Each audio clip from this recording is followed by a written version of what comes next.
In the back? Paul, is it time? Okay. All right. Hey, coaches, thanks for joining us today. Let's go ahead and start out with opening statements from you and then you. Does that work? That works. Okay. Good morning, afternoon, I guess. What? Close enough. Yep. I don't know what day it is. Super excited to be here. Just want to echo my sentiments to St. Joe. Incredible tournament and all the committee members. This has been awesome. It's just a blessing to be able to play in the national championship game against a really, really good opponent. We have so much respect for MSU. And just what they've done this season. We saw them earlier in the year, and I think both teams are completely different teams. They didn't have their All-American, Joey Bat, so they just have so many different weapons. And so we know that it's going to be a battle, and it's going to be a really fun game, but we're just so excited for the opportunity to be able to compete for a national championship. Okay, Coach TC. Yeah, to echo Beth's comments there, to just been a great experience that we've been here. The community of St. Joe has been outstanding, and everybody from the NCAA committees, but also just the community response and having some great fans at the game has been great. Just so excited to be in this opportunity. Our team has just been really focused throughout the season on just staying so present and not allowing outside pressures to really overweigh the experience and staying in the moment. And the last 24 hours, there's certainly been a really exciting high with that, but then also just to see that calm presence, come right back to us today just gives us so much poise to just be in this moment, soaking it up. Again, full circle to be back playing Texas women's after seeing them so early in the season in a great battle that game was. We know full well that it's going to be another great battle tomorrow night, and we're so excited for this opportunity, for these experiences, for our community of Mankato, and just overjoyed to be in the national championship. Okay, who's got questions for either coach? Calvin. Grab a mic, if you would. Hello. Okay, there we go. Question for both coaches, and whoever wants to start can start. But just the fact, I'm sure the day of rest is nice, but I'm sure you and the players are itching just to get this game going. How are you and your team just staying focused, how are you keeping them level-headed, eyes on the prizes? How are you handling this before a big game? Go ahead. I've said this probably a million times, but we just don't change a lot of things up. We are who we are. We prepare the same way for each and every game. We enjoy our rest and recovery. We're going to make sure that our players are seeing our trainer, and they're really just enjoying, like she said, enjoying the moment and enjoying each other. We've had so much fun during our time here and just spending time together, from watching games to going to eat. And this is the last week we get to be together. So just trying to soak it all in. And I think our team is just extremely grateful, and that's just how we stay present, and that's how we stay prepared for each and every game. Yeah, I would agree completely with that. It's been a lot of fun, not just having our team in these fun, exciting moments, but our men's basketball team also. And so it's just been a lot of fun for our team through the conference tournament, into the regional, and then now at this stage where our off days have been chances for our team to get together and have a little watch party and just celebrate our men's success, and just kind of keeps us loose but excited also. Tommy? Aren't you a radio guy? All right. For Coach Gilson, you've talked about the atmosphere in St. Joseph, and you've had an adopted little family in Mid-Buchanan High School. They've really embraced you guys. I know all the teams went to area schools, but for them to latch on to you guys the way they have, just what has that meant to you? It is so special, and I think it's just a testament to who our players are and their intentionality. When we went to the school, I started off by just introducing them, and before I knew it. They just were playing basketball games with them, getting to know them. I think our players, they know their names. It's really important that we just are great examples for the future generation, and that we are empowering young girls. And so our players love seeing them at the games. Some of them have gotten there like an hour before with signs. We're giving them high fives after the game, and that's what it's all about. That's the bigger perspective, and that just means so much to us. It's really special. For you, Coach TC, this team's in rare air. It's you guys in 2009, the only teams to have gotten to this level. How much during this process have you heard from them? Have they reached out to you? I know, this program's looked up to that team for so long, but how vocal and supportive have they been kind of during this run, the alums and the coaches and so forth? That's been maybe some of the most special moments of this run, has just been, just the impact and being able to reconnect with so many amazing alums. But, to your point, it's now 15 years exactly from when our national championship run happened in our program. And, this is my 12th year. And since I stepped foot on campus, that national championship team has been so present in just engaging our program. They come talk to our team almost yearly. They are constantly firing tweets. Actually, when we were at in our regional tournament at Southern Naz, we had a group of the national champs that had sent some videos in to fire up our team ahead of some of the games there. And so, like, they're soaking this in too. I know a few of them have bought plane tickets, and they're coming in tomorrow for the game. And it just means so much. It's part of our tradition. It's part of rebuilding us back to a program at this caliber and at this stage. And it's more than just this team. It takes a journey to get to this stage, and every alum that's come ahead of this team has helped form the path to get us to this spot. For both coaches, I think we've seen across all levels just a big surge in the popularity of women's basketball and the attention that is being paid to women's basketball. You've both been in your positions for several years. To see that growth and be in this position now, what does that mean to you to see the eyes really focusing in on, the quality of the games and the competitiveness of the teams that you're coaching? Yeah, I mean, it's incredible. The game of women's basketball is finally deserving the credit that it has garnered for years, and it's amazing to see so many awesome role models on a high stage that are bringing that attention to the game. But I just think across the board, I think people are taking notice of the caliber of athletes at this stage, and the quality of games and the competitiveness, and it's a great game. And having 2 young daughters, 3 young kids, it means so much that they're seeing what an incredible environment this is for women's basketball. They've always looked up to these young women, but just to see the game of women's basketball getting the notice that it deserves is so special. I would echo that. It's just really exciting to see the growth.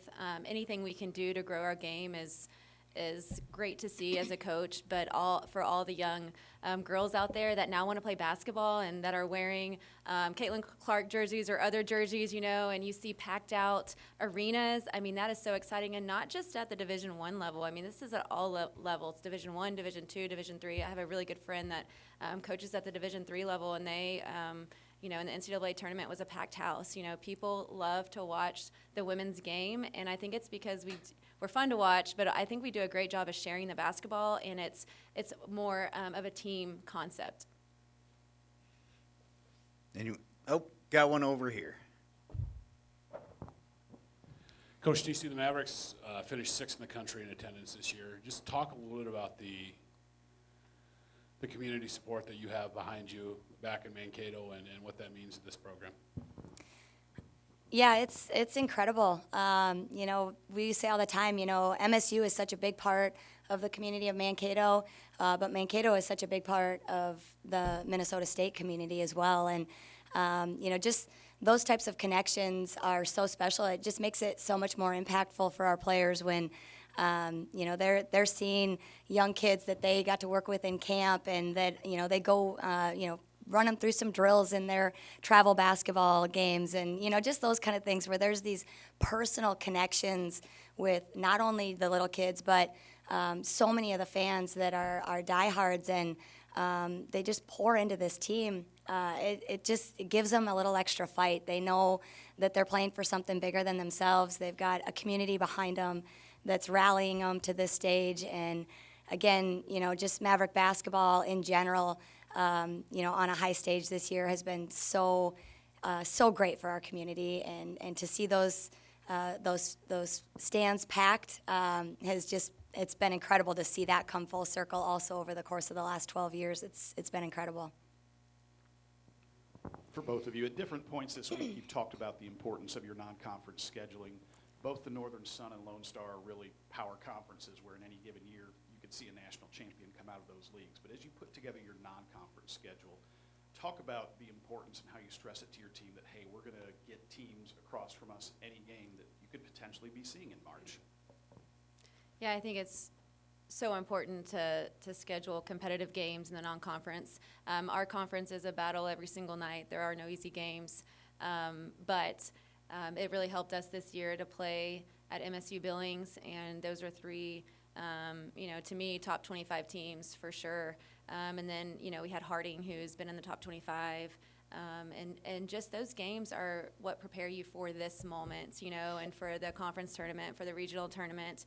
And I felt like, in conference play, our last 5 games were just as hard as the regional tournament, And so if we don't play those games, I don't think we're here right now. Yeah, I think those games certainly prepare your team for, where you got to be come the start of the conference season. I think maybe on the other side, those early games hurt us. They kept us out of, maybe like we needed to win that conference tournament or we could have been out. And, I think it is what it is. It's, you got to win those games. You got to play the best teams in the country to know where you measure up. But we also aren't going to shy away from that because we know our conference is incredible.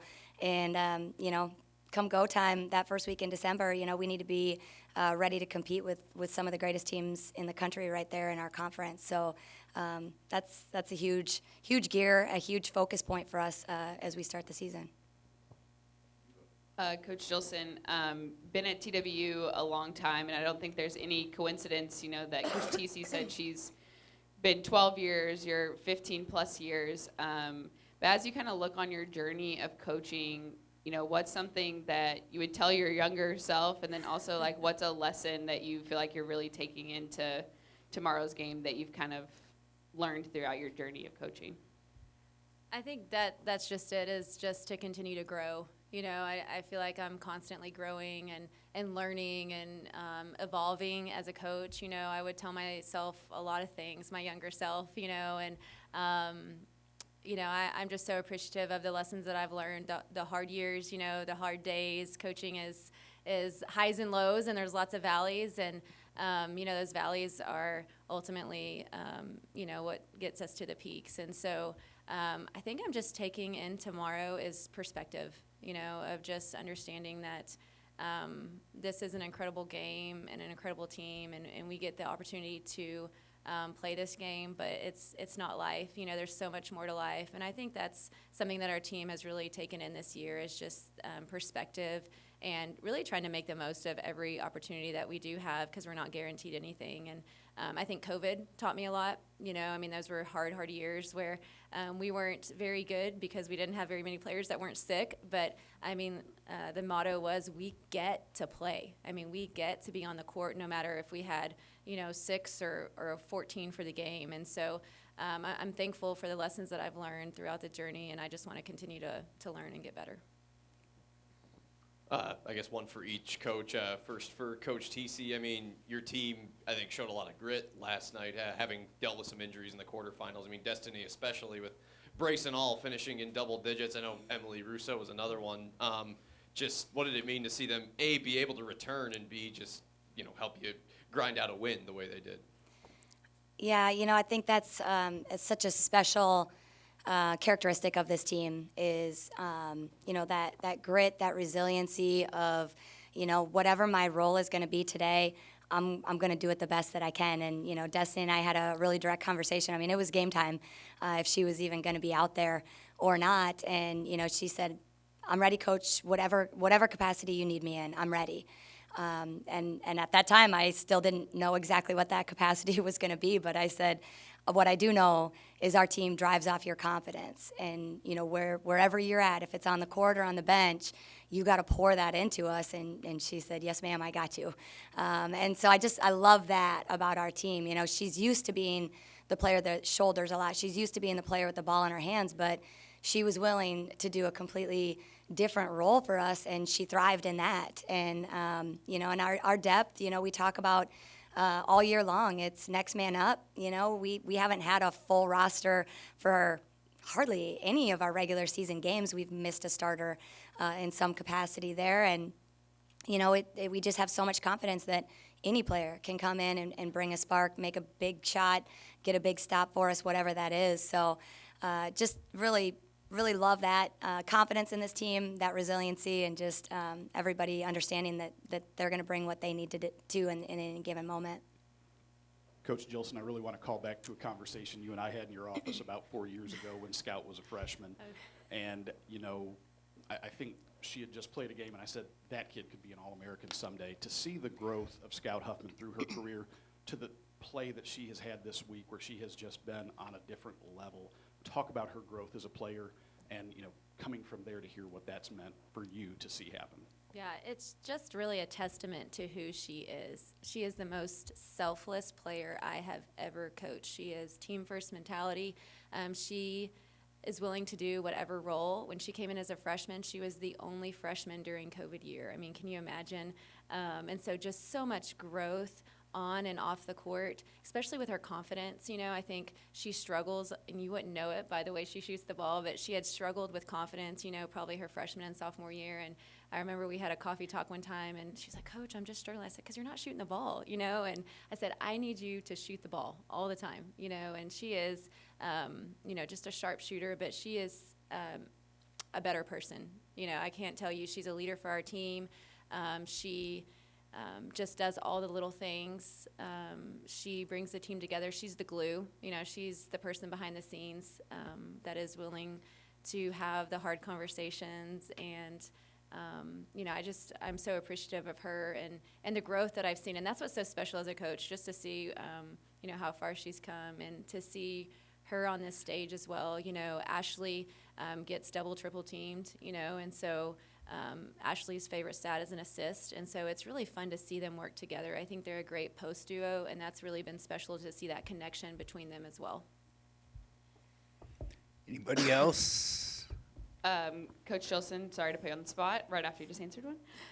But it takes a team, and you have a great support staff. Can you just talk about, CG and EC, the support staff you have, managers, and how appreciative you are of them? Yeah, I am so incredibly blessed. We only have one full-time assistant, so Coach Gurley wears a ton of hats. A lot of times at this level, we don't have multiple assistants, and so he does it all, from helping with scouting reports to travel arrangements to meals.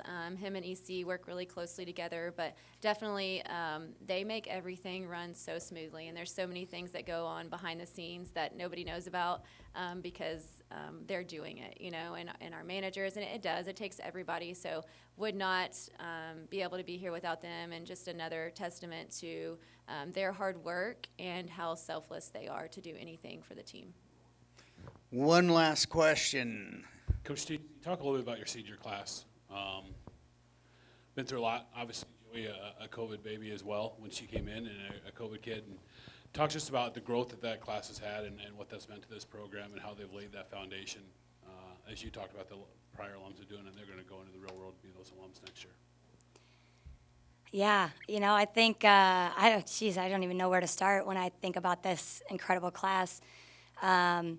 Yeah, I mean, Joey, you kind of mentioned Joey and what she's meant to this program, and just over the course of the last 5 years, she is the heartbeat of our team and our system.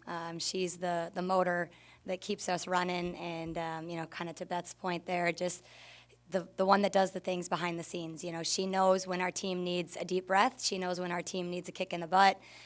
She's kind of the pulse of our team. You know, I think we've seen, you know, some great adversity again through Taylor Tayush, who was a 3-year starter for us, and probably, you know, another huge piece to why we struggled so hard early in the season is not only missing Joey, but missing Taylor. We were out 2 starters early in the season and 2 players that we rely on heavily. You know, and Taylor has been through it this year, and you know, I can't. We all just get emotional when we think about Taylor's journey over the course of this season and what she's had to endure with, you know, a chronic injury, and what she's put herself through to just be able to put a uniform on again this year means so much to us. Obviously, Emily Herzberg last night, you know, just that game winner, I think, just really culminates, you know, what she is and who she is for us, and her composure and just, you know, what she's meant to this program. And Grace Mueller, you know, again, one of those players, you just don't see a lot of players who can fall in love with being a bench player and thrive in that role. You know, honestly, in the conference tournament, she might have been one of our most important players to get us through a huge, you know, run in the tournament there. And again, just finding a role, loving a role, and being what the team needs. And, you know, a year ago in the NCAA tournament, I experienced a serious eye condition that took me out for several months through the entire postseason last year. I wasn't out around our team. I didn't do a single workout with our team last offseason. And I felt so much peace and composure knowing that our team was in great hands, both with Amy Sander and Janae Morton. But that senior class, like, they just did it. They took everybody under their reins. They led the way through that entire off season and into the summer, and they just had so much confidence in each other and what they needed to do. And I think that's where you've seen that composure this preseason. And when those hardships came up, it was just, we got this. This is nothing we can get through. I can't get through. And I just love them for that. I love them that I can trust them, that they trust all of us, and it's just a real family. I love this senior class. I love this team. Okay, coaches, we are so looking forward to this game tomorrow night. Thank you for your time this afternoon. Thank you.